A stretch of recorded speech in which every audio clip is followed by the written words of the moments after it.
What's going on, y'all? Once again, as always, this is the dude in the Galactic Brew coming to you with another sports related video. This weekend is part 2 of the NFC, or part 2, like I said, of the NFC wild card weekend playoffs. This week it will be the start of the divisional rounds, as these games will determine which teams will be going either to the AFC Championship or the NFC Championship. And boy, these games this week are going to be above great. They're going to be straight up nail biters, as the old cliche goes, or barn burners, or whatever you want to call them. But they are going to be competitive, extremely physical, close games. That's what you can expect this Saturday and Sunday. Nothing but hard-hitting defense, highlight reel offense, and a little bit of drama in between. So let's go ahead and break down the divisional portion of the NFL playoffs. Okay, first game that I want to talk about is the marquee game, 8 o'clock. My Atlanta Falcons will be taking on the always dangerous and the red hot, I must admit, Green Bay Packers. As you know, last time we met, the Falcons came out with a win, although I do think there are some things that the Falcons could have done to increase the lead last time around. But hopefully this time, especially since, you know, the little mini bye week that we've had, and we've got a chance to rest and get all of our key players good and in shape. We've got some extra practice time, some time to look at the game of Green Bay and Philadelphia, as well as the game film of our game the last time we played Green Bay. Now, in the last game with the Packers, we won 17-20, which is good. But this time, with the stakes being higher than they've ever been before, especially for us, the Falcons, I think that we need to come out and we need to make a statement to these guys, because the sports world, as always, is downing us. They're not giving us a chance. The Green Bay Packers are being favorited to come out of this game winning in dominant fashion in our house, the Georgia Dome. So my Falcons are going to have to come out and really push this team around and really impose their will on the Packers in order to walk away with a convincing win this time. I think the running game is going to have to be very important in this game. Michael Turner is going to have a breakout type of game. I think this is Michael Turner's game to shine as far as the running game is concerned. Last time, as you well know, when we played the Green Bay Packers, Michael Turner had a good running game for the most part. So hopefully Mike Mularkey and Matt Ryan will come up with a plan to emphasize that in this game. Secondly, our stellar defense, who has been playing marvelous all season long, in my opinion, one of the most underrated defenses in the NFL, but at the same time, one of the top defenses in the NFL, bar none. They're going to have to show up as always, but I think they're going to have to really show up spectacularly. I'm sorry, I'm jumbling my words.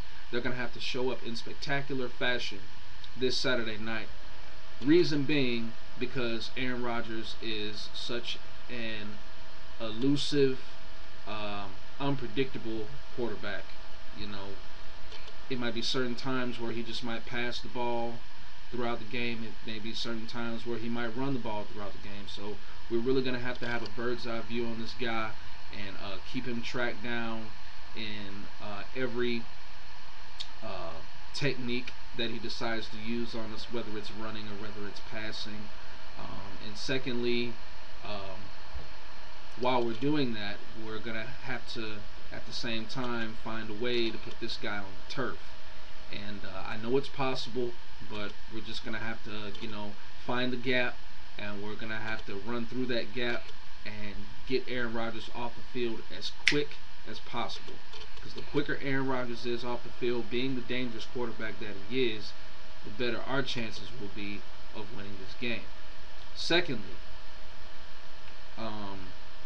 on offense, we're going to have to find some way to keep that barbarian, I'll call him, Clay Matthews, away from Matt Ryan. The offensive line is going to have to provide good protection for Matt Ryan. Just keep a good eye on Clay Matthews and AJ Hawk, because those two monsters, if you leave holes for them, they'll come and they'll get you, and you might not be the same when they do. So we're really going to have to keep a real good we're going to have to stay tapped into those two for the most part, because those are really the three main components that will determine us winning this game. If we keep Aaron Rodgers uncomfortable in the pocket, sack him early and often, get him off the field, if we can control Clay Matthews and AJ Hawk, then there's no doubt in my mind that we will walk away the winner of this game. It's not going to be easy, because Green Bay is a very tough, a very versatile, and most of all, a very physical team. So it's going to be an uphill battle, but the Falcons, I know, will be prepared for a 60-minute game, and I know in the end we will hopefully win this game. Okay, third of all, going back to the offensive side of the ball, we know that Aaron Rodgers has great receivers surrounding him. He's got Donald Driver, he's got Brandon Jennings, he's got Jordy Nelson. Combine that with two very powerful running backs in John Kuhn. Well, I should say three.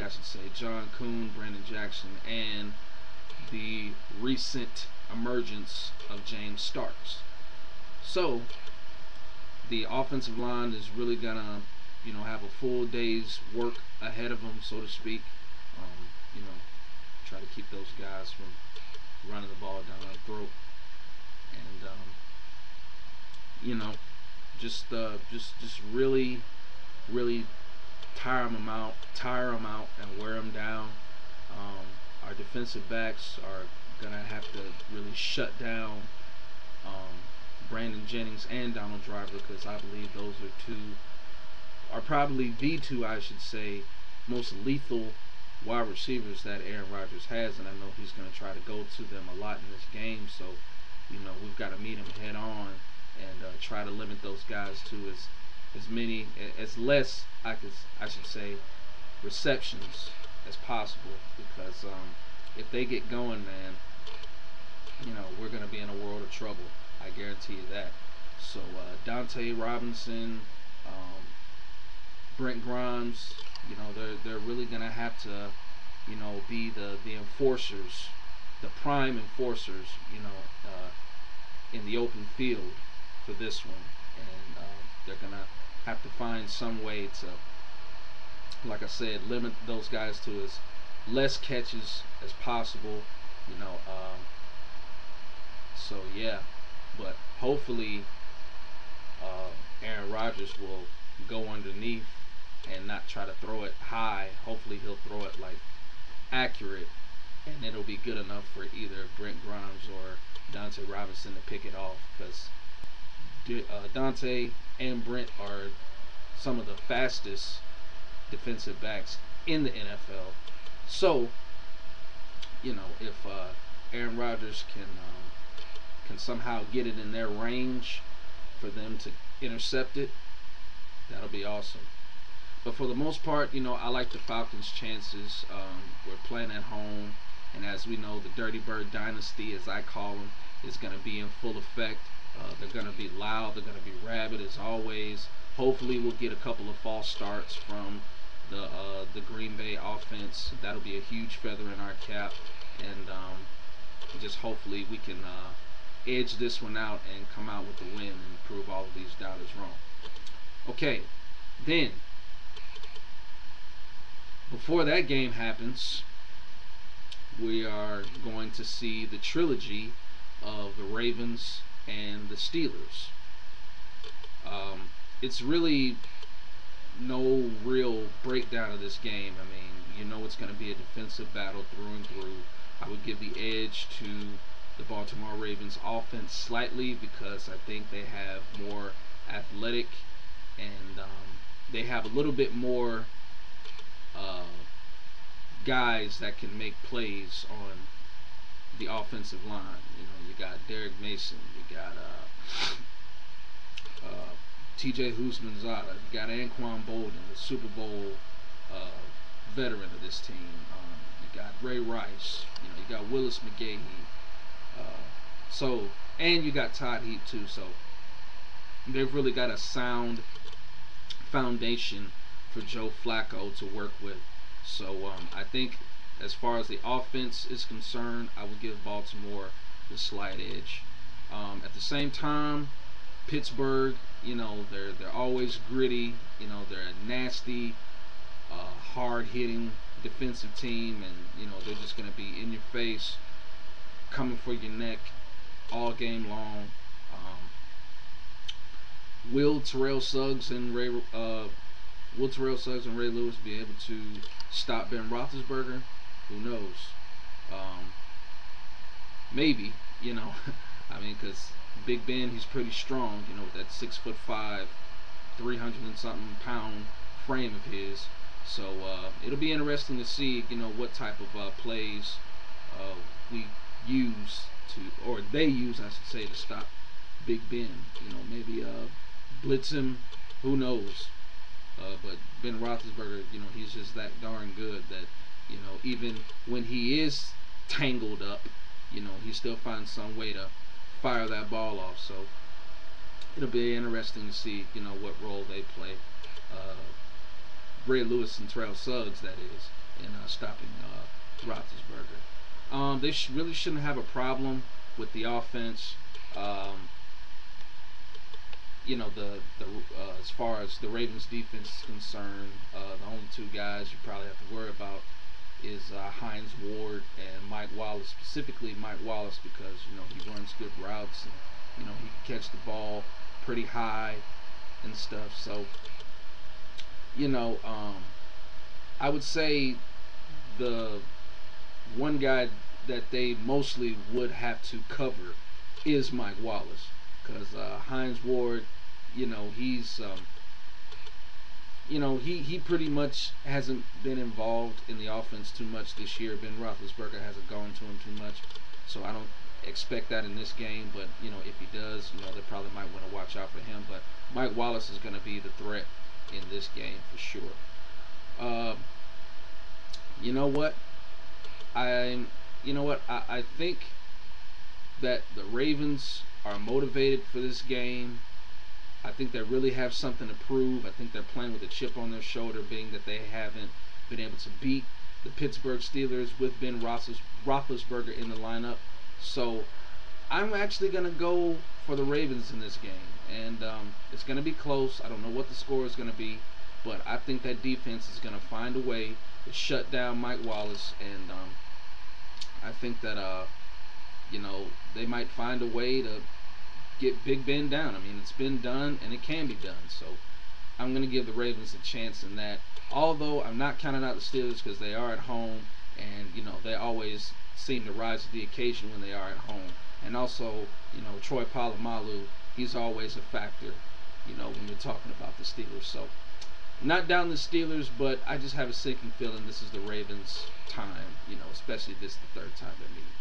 So yeah, those are my predictions for the playoffs.